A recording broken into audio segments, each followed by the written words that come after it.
sampalin ko siya sa publiko. Hindi, wala naman. Hindi, ngayon na.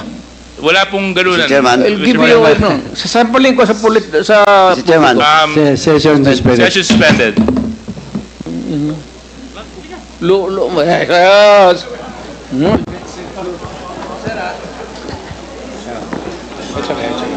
Sabi. Order please, order.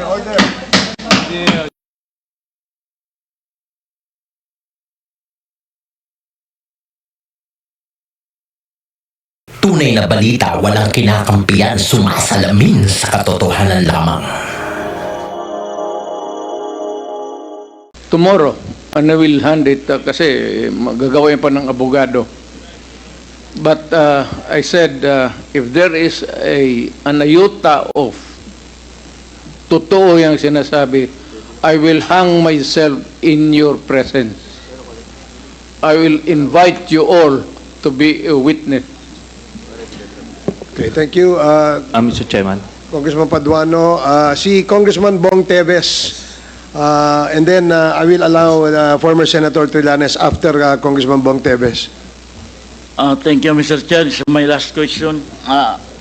Siguro naman, first, Mr. President, lahat po na tinanong ko po sa inyo ay galing po yan kay Mr. Jimmy Guban. Not for me.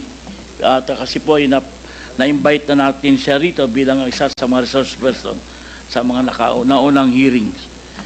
And then, may I ask Mr. President, for my last question, given na po na na-acquit si former Senator Laila de Lima sa mga kaso niya tungkol sa drugs, as now, Mr. President, naniniwala pa rin po ba kayo na si former Senator de Lima ay queen of all drugs lords? Sir, I go by what is the reality of the day. Pag sinabi ng korte, inosente si De Lima, inosente si De Lima. Wala tayong magawa dyan. Kung magsabi ang korte, guilty si Duterte, wala rin kayong magawa dyan. That's a democratic process. Ibig sabihin po, Wala. nagkamali tayo ng pag-akusa kay former Senator de Lima. Thank you very much, Mr. Chair. Okay, former Senator Trillanes, you are now recognized. Maraming salamat, Mr. Chairman. After, Mr. President, after the former Senator, the Chair will recognize you po. May I be given... Yes. Going to the bathroom?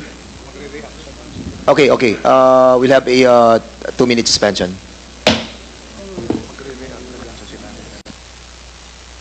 I'm sorry. Hearing resume. Mr. President, you will be reacting to the Yes, sir. query. Sabi, De Lima na acquit? Yes, ang tanong natin kanina is, na-acquit po si si Senator de Lima at sinasabi po ni former President na kung ano ang hatol ng batas ay 10 ang masusunod. Ibig sabihin, nagkamali po ba ang ating dating Pangulo sa pag-akusa kay former Senator de Lima na siya ay isa sa mga queen ng drug lords? Sir, saan mo narinig yan? Bigyan mo ako ng kopya. Saan mo narinig yan? A recording or a newspaper? Pangalawa, sir, nakalimutan ko na tuloy ang iksuhin.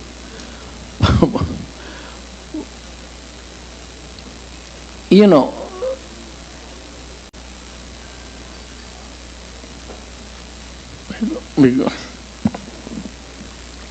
Do you need, Mr. President, a moment to...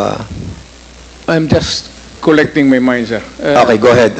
Naipon na kasi. We'll give you time, Mr. President. For the meantime, the Chair would like to recognize... May I Yes, ask sir. for a recess of just 1 minute? Yes, we'll give you a 2-minute suspension. The hearing is suspended. Hearing resumed. Mr. President, Yes, Your Honor. Nalilito na ako kung anong sabihin ko. Pero sabi ko kung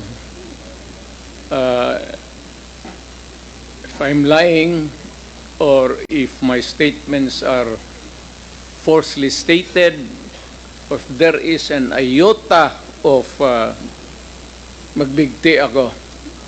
So, in the same manner na kung magbigti ako si Trillanes, dapat magsabay rin sa akin. okay, duly noted of your thoughts, Mr. President. Former Senator Trillanes, you're recognized. Maraming salamat, Mr. Chairman.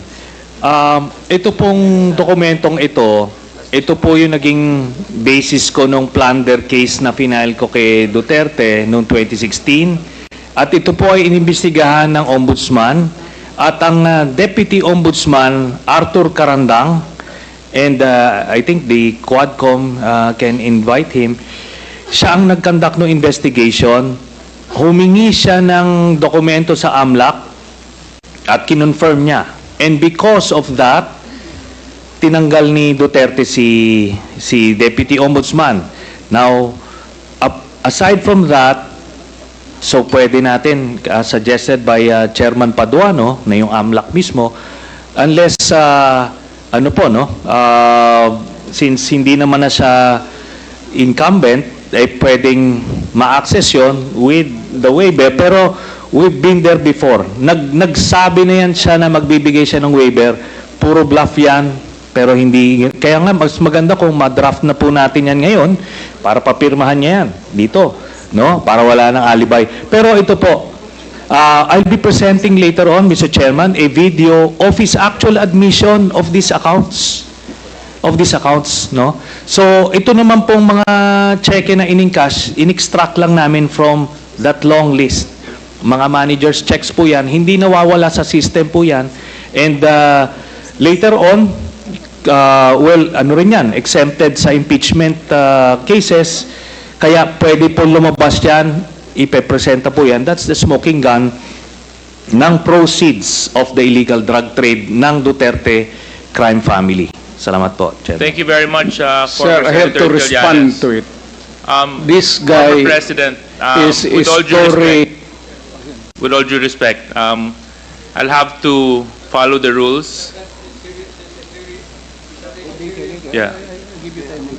I will give you time later, Mr. President. I will give you time later. Just so that we can put to rest this issue of waivers, because it's been going back and forth. Will the former president be okay that if we draft the waiver now, that it be signed today instead of tomorrow? Will you be fine with that, Mr. President? Anong kapalit, sir? Hindi, Sampalin ko siya sa publiko. hindi, wala naman. Ngayon na. Wala pong galunan. I'll give you, sasampalin ko sa Mr. Chairman. publiko. Session suspended. Session suspended.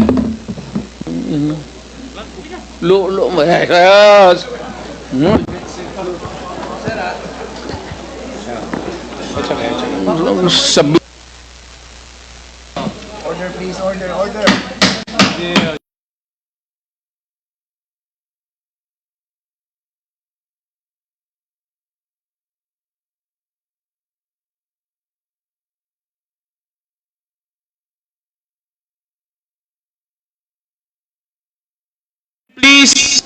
Please observe proper decorum. We are in a committee hearing.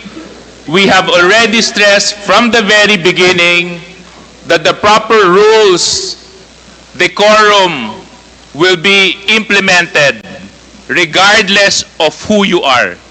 Regardless of who you are. We live by a set of rules in this committee, and those set of rules will be followed, and those set of rules will be implemented. If I may. Wait, session, it's still suspended. It's still suspended.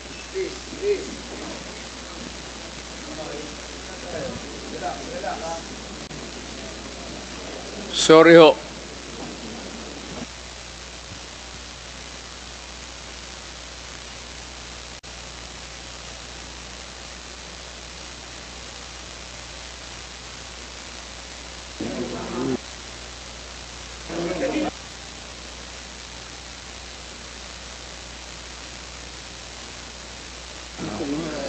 If I may, Mr. Chair. The hearing is now resumed.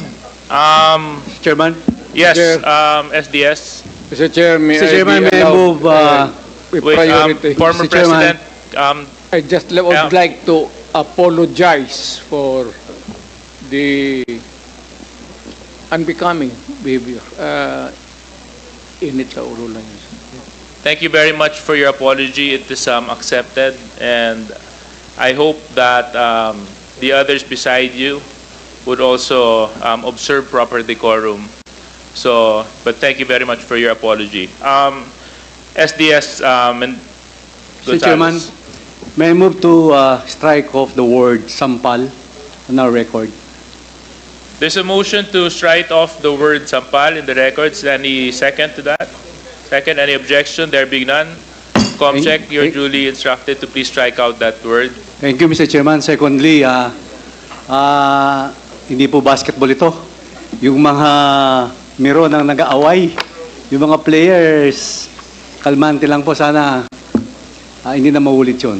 Salamat, Mr. Chairman. Mr. Chair. Mr. Chair. Thank you very much. Mr. Chair. Just a Congressman Adyong, I'll just give Attorney Degra a minute. I think he's been raising his hand. yes. But before I recognize you, Attorney, can you kindly turn off the mic of the former president para lang hindi tayo nag-aagawan dito ng... Yes, you may proceed. Thank you, Mr. Chair.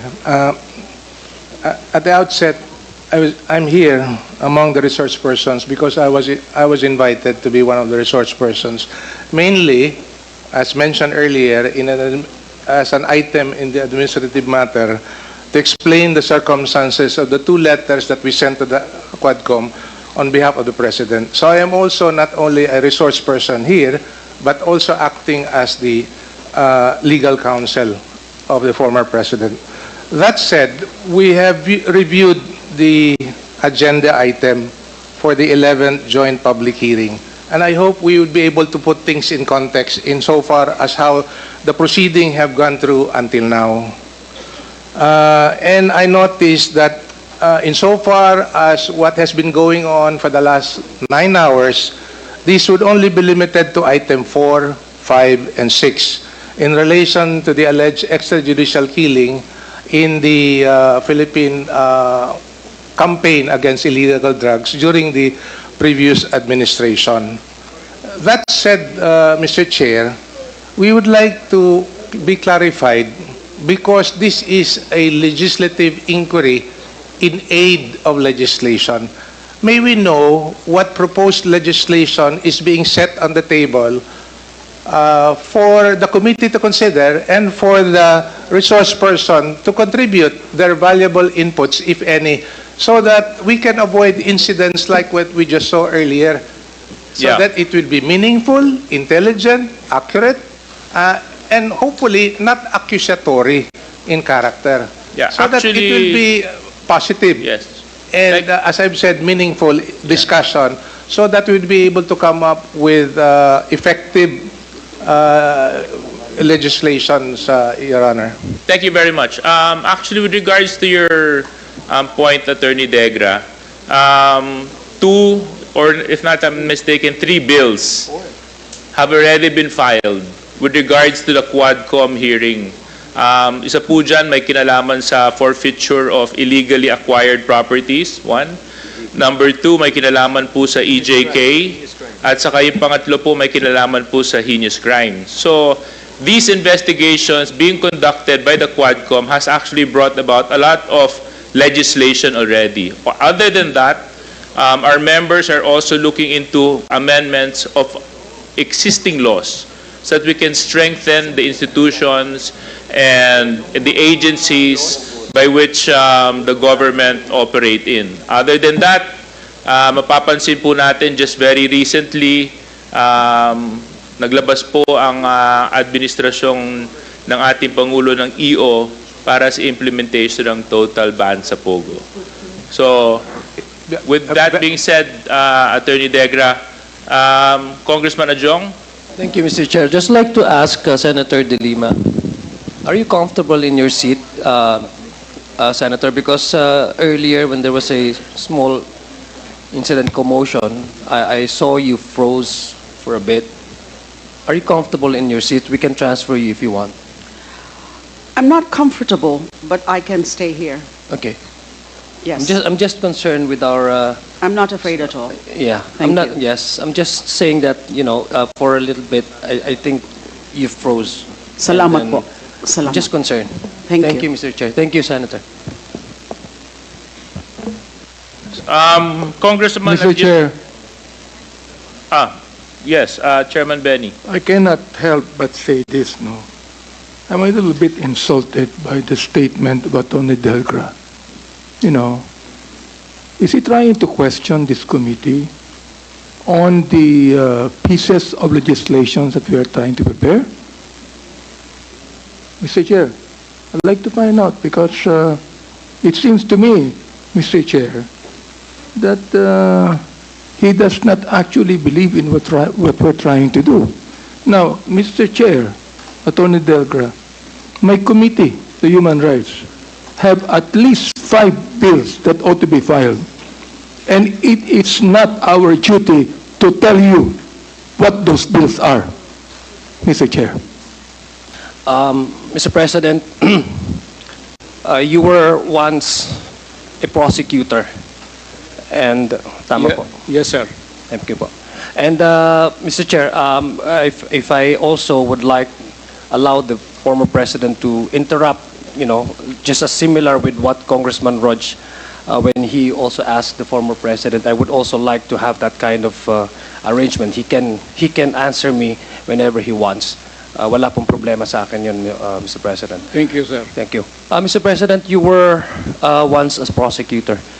And then you served as a mayor of Davao City and also a former member of the House of Representatives, and then went back to being a mayor again, if I have my timeline correct.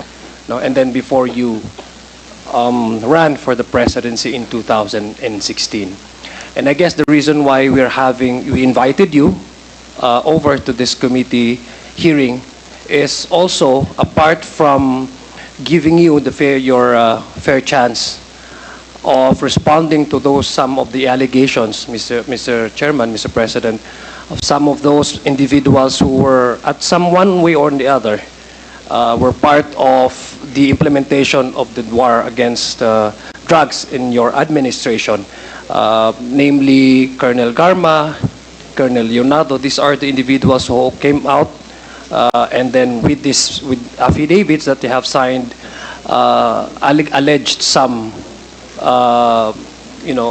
things that happened during the implementation of the drug wars against the personality of the former president, Mr. Chair, and this is one way of giving you the fair chance of maybe responding to those allegations. And apart from that, Mr. Chair, Mr. President, you're correct. This is the primary consideration also of this Quad Committee, is to make sure that if there's any policies, laws, regulations in our land that have either weak or needs to be updated or needs to be amended, or for the Congress to pass a new law to strengthen our resolve in trying to protect our streets from illegal activities, criminalities, as well as balancing it with the upholding the due process of law. This is the perfect time for it.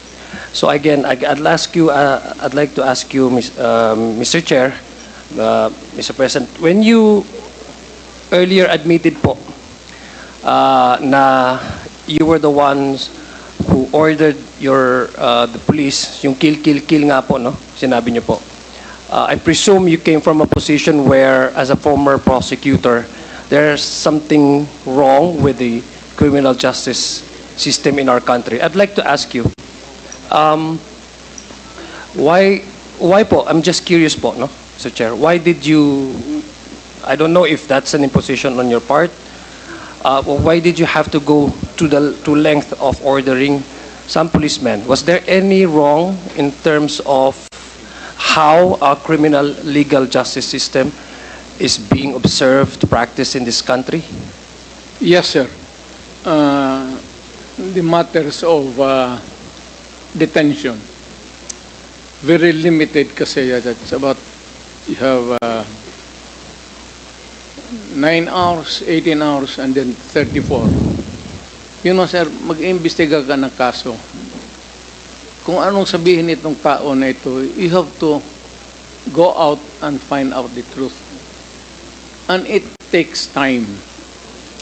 So, in the meantime, you cannot hang on to this guy because there are periods of detention prescribed by law.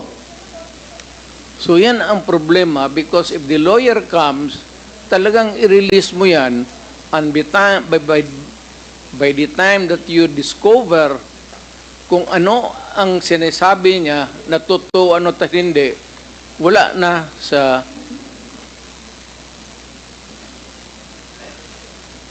stasyon. Release. Of course, the periods would depend on the gravity of the offense. 918, I think it's about 36 hours. That's the most. And medyo kulang yan, sir. And usually, if there is a lawyer and there is a demand for the release because the law says that they can only be detained for that so many hours, wala talaga tayong magawa. And by the time ma-verified natin yung totoo o hindi, kung nagsasabi ng totoo, hindi pa wala pang abogado, when we find out the truth, pagbalik natin, wala na. And he is gone forever. So, we are left with so many cases na ganun ang nangyari, sir. Or even sometimes na you have to detain a person and he makes a confession. By the time that you discover really the truth, based on his confession, wala na siya dyan. Pag-discover may only to find out there are serious issues or criminal offenses committed, wala na siya. Because that's the law. So, talagang nakatali ang ng pulis, sir, ang kamay. Because matagal na kasi ito, sir. This is a 1935 revised penal code. Hindi na na-amend yan, sir. So yung periods of detention, wala yan. Hindi